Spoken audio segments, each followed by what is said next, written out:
Hi everybody, I'm Dan with Millrace Center. We're going to do another drum circle session today. We did one, it's on our website already.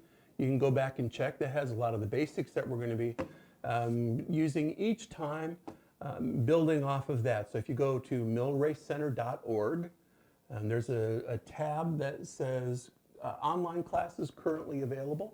You can click on that and it will give you a list of some of the classes. Drum circle is down toward the bottom, and there's like a 10-minute video that talks about some of the basics. We are still going to go ahead and do a little bit of warm-up, and this is something that we would normally do before any drum circle session. So if you want to run through that, I'll show you real quick. Normally we would take a little bit longer to do the warm-up, but I just want to show you again how we do that warm-up so that it gives you an idea of what you can do. And it's good for really any activity that we're going to do with our hands. If we're typing on a keyboard, if you're crocheting, knitting, playing a musical instrument, anything that requires movement of our fingers in especially repetitive movements, it's always a good idea to have that warmed up, right? So we're going to do this. Put your arms straight out in front of you. If you can keep your elbow straight, that's even better. Just grab your fingers and pull back, and you'll feel a pull right in through here. Now you want to feel the stretch, but you don't want it to hurt. You just want to feel the stretch, and it should feel pretty good. Right now, take and push down on the top of your hand, doing the same thing, and you can hold that. Again, a little bit longer normally when you're doing this, but in the interest of time, I'm going to go ahead and switch over to the other hand.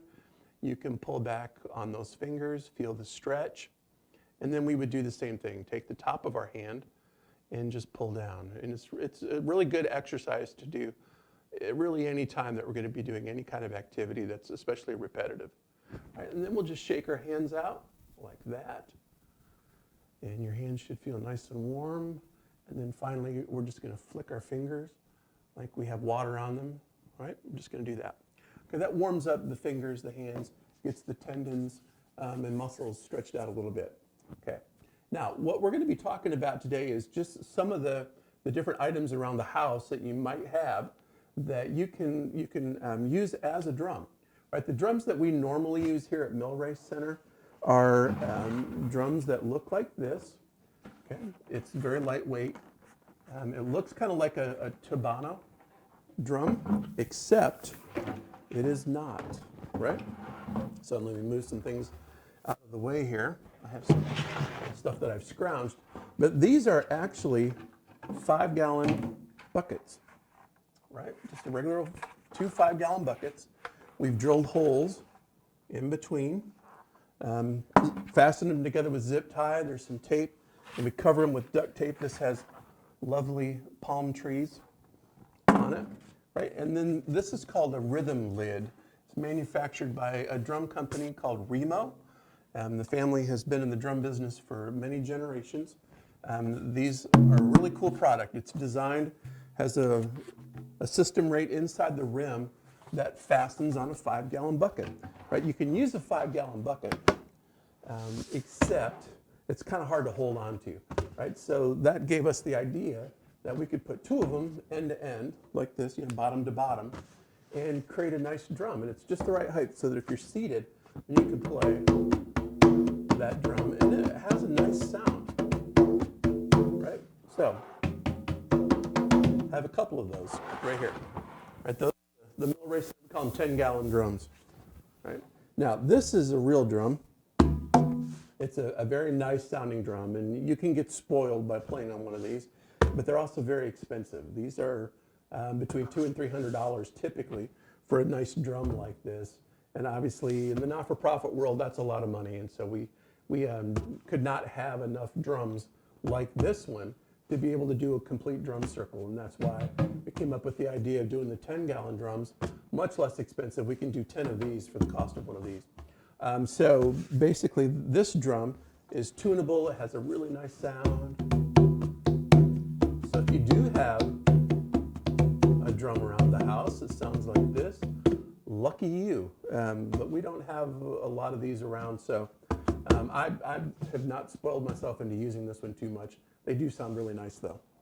Okay, now, you may not have access to these, and these Remo rhythm lids are actually available online. They're easy to get. You can go to Sweetwater, Guitar Center, Musician's Friend, a lot of different websites. There are specific websites that just deal with drum products. You probably can even find them on Amazon. And they're $35 to $40 usually for the rhythm lids. They come in different thicknesses.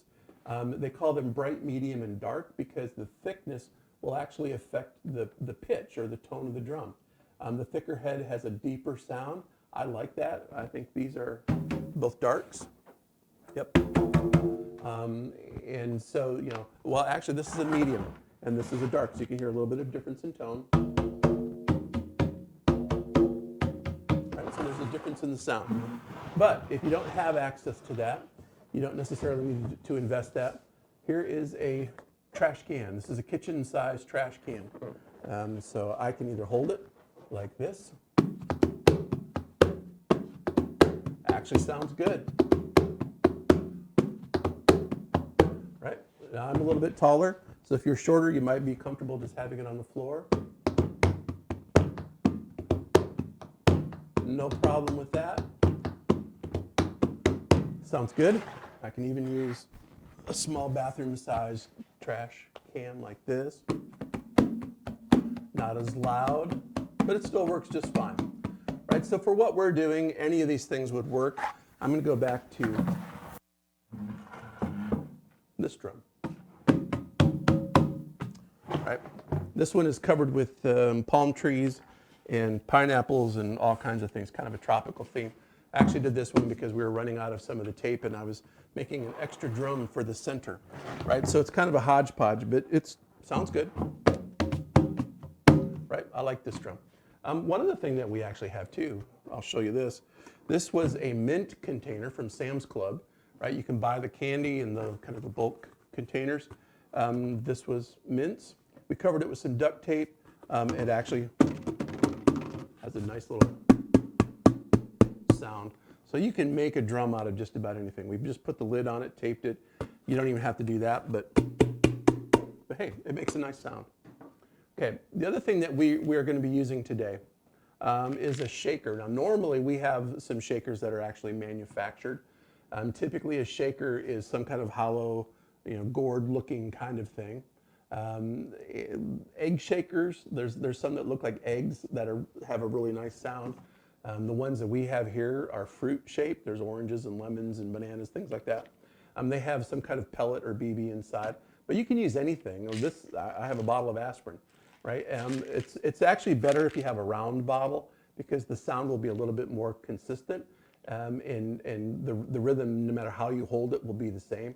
With something like this, it'll actually change the rhythm a little bit depending on which way you're holding it. So if I hold it like this, works pretty well. So I can change the sound just depending on how I hold it. But it makes a nice shaker. Right? And we're going to be doing that in just a minute. Okay, we're going to start. If you go back to the first video, we did some really basic rhythm things. And part of why we do this, it's not just to kill time. There's a lot of research that supports the fact that doing a drum circle or drumming with people kind of in community, in a group, is really, really good for our health. It's good for our brains. It's good for our emotional well-being. Part of it is the social aspect, drumming with other people is even better for us than just drumming by ourselves. But right now, the way that things are with the coronavirus and us trying to socially isolate from one another, we know that that's not good for our health, but we can still do this, and it's a way for us to be able to connect and feel like we're part of a group.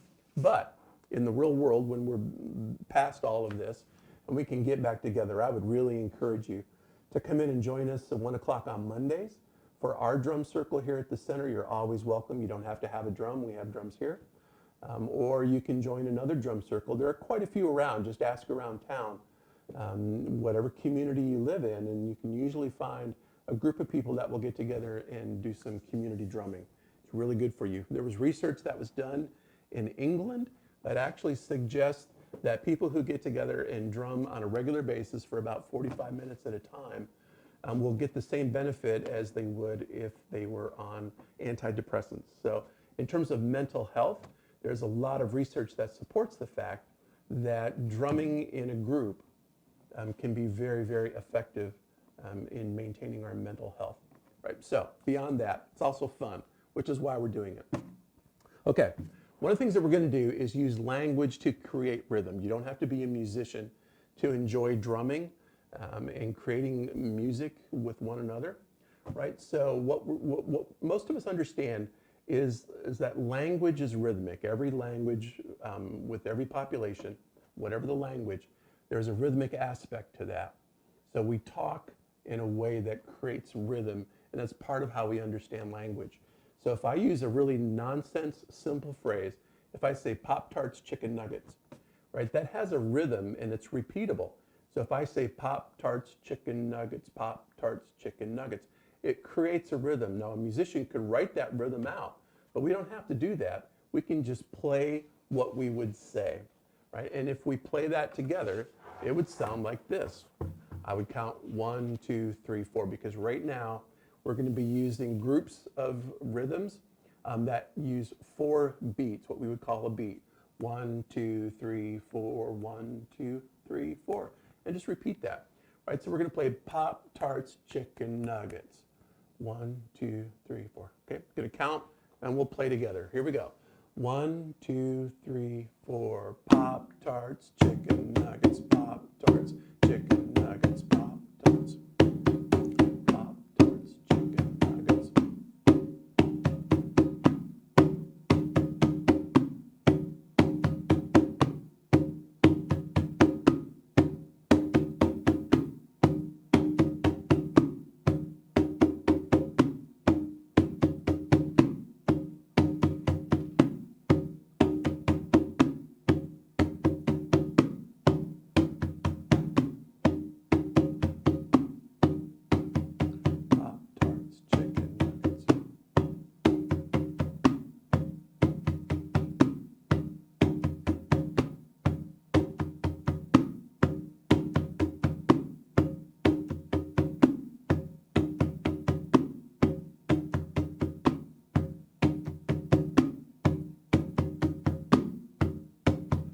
4, 3, 2, 1, stop. Okay, so that's one way that we can create rhythm and a way for us to be able to play together using a common language. Right now, there's another way that we can communicate rhythm, and that is just by echoing. I would play something, and when you understand what I'm playing, when you can play what I'm playing, you would just join in. So we'll do that. Right? I'm going to play a very simple rhythm, and I want you to join in when you hear what I'm playing. Okay, here we go. 1, 2, 3, 4.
Okay, now we've used a different part of our brain.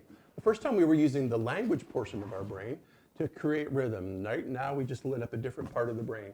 The auditory part that is listening and then recreating that without engaging the language center. Now some of you might have tried to fit an English phrase with what I was just playing, which is perfectly fine too. But you don't need to do that. You were just using your listening skills and you were playing along with me. And I didn't have a particular phrase. It was carrot sticks and dip was one that I made up halfway through. because carrot sticks and dip is another thing that we normally would play, but I just added one more beat to it. Right, so that's how we can create rhythms in a way that you don't have to be a drummer, you don't have to be a musician to be able to benefit from playing in a drum circle. Now, I'm going to do one more thing. We're going to go back and do the shaker. When we talked about the benefits to the brain, this is one that is actually probably a little bit more difficult, even though we're going to be doing two very easy things, but it's putting them together that makes it complicated. Right, so here's what we're going to do. We're going to start, grab our shaker, whatever it happens to be, a pill bottle, spice bottle, something with some BBs in it or beans, whatever. I mean, you can do all kinds of things. Anything that makes a noise, when you shake it, it becomes a musical instrument. Right, so what we're going to do is just play a rhythm. It's called eighth notes. We're going to divide 4 beats into equal parts. So it would be 1 and 2 and 3 and 4 and when we play it. Right, so very simple. I'm going to play 1 is out here, the and is here, 2 and 3 and 4 and when I play it. And it sounds like this. 1 and 2 and 3 and 4 and 1, 2, 3, 4. 1 and 2 and 3 and 4 and 1, 2, 3, 4. Right, so that's the rhythm that we're going to play with our shaker. Now, where it becomes a little bit more complicated is when I start adding a drum with the other hand, right? So I'm going to play 1 and 2 and 3 and 4 hand with the shaker, and then I'm going to play 1 and 3 with my other hand, okay? A little bit like rubbing your stomach and patting your head, right? This is using 2 hands doing something different, but it's really good for your brain because we're crossing that center line, right? And this is really helpful for anybody that has any kind of neuromuscular issues that are going on. We actually have done drum circles with people who have Parkinson's, and it's pretty amazing because people will tremor, they start to play the drums, the tremors will go away, and then when we stop the rhythmic pattern, they sit for a few seconds, the tremors will return. So the brain is an amazing thing, and the way that our brains work and the way that we cross from one side to the other is really good for us, right? So we're going to do this. Play 1 and 2 and 3 and 4 and with the shaker, and then we're going to play the drum on 1 and 3, like this. Start with the shaker. 1, 2, 3, 4. 1 and 2, 3 and 4 and 1 and 2, 3, 4. 1, 2. Now we're going to add the drum with the other hand. Here we go. 1, 2, 3, 4. 1, 2, 3, 4. 1, 2, 3, 4. 1, 2, 3, 4. 1, 2, 3, 4. 1, 3, 4. 1, 2, 3, 4. 1, 2, 3, 4. 1, 2, 3, 4. 1, 2.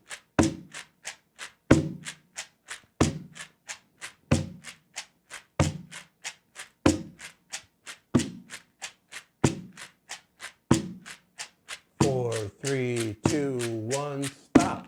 Now switch. I'm going to play the shaker with this hand, okay? Which is enough of a challenge for me because I'm right-handed. So now I'm going to be playing this thing and trying to keep a rhythm with my left hand. And then I'm going to play my drum on 1 and 3 with my other hand. Here we go. Ready? Start with the shaker. 1, 2, 3, 4. 1, 2, 3, 4. 1, 2, 3, 4. 1, 2, 3, 4. 1, 2, 3. 1, 2, 3, 4. 1, 2, 3, 4. 1, 2, 3, 4. 1, 2, 3, 4. 1, 2, 3, 4. 1, 2, 3, 4. 1, 2, 3. 1, 2, 3, 4. 1, 2, 3, 4. 1, 2, 3, 4. 1, 2, 3.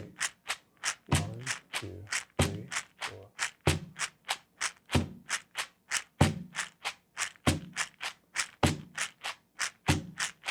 4, 3, 2, 1, stop. There you go. Now you should feel kind of warm all over right now because we're also doing some physical activity. It's not real strenuous, but it's enough to get your heart rate going a little bit. And it's really, really good for you. Now we're going to do one more thing as we wrap up here. I'm going to just do a little bit of stretching. It's a good time because now we should be relaxed. Our breathing is nice and even, and we're kind of warmed up, so it's a good time to stretch.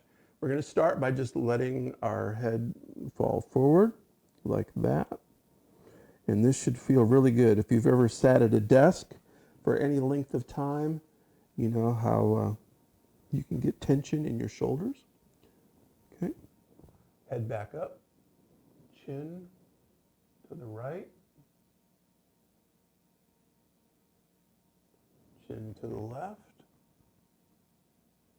Okay. Ear to the right. Okay. Your ear to the left. Okay. Grab your arm and pull this way. And we're going to do the same. Shake your hands.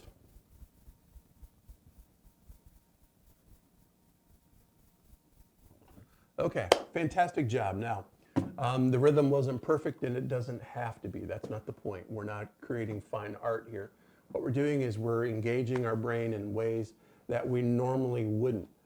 So this is a great way for us to still have some sense of community while we're doing something together. And hopefully you're having some fun too. I'm going to be doing some more installments of these. We'll be doing some more patterns and some different exercises. So feel free to look around your house. Heck, you could probably build your own drum kit with just the things that you have at home.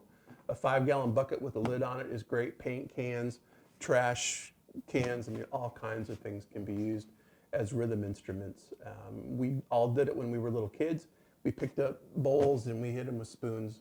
So now we're just going to do that again, but this time it's good for our brain, right? So hope you all are well.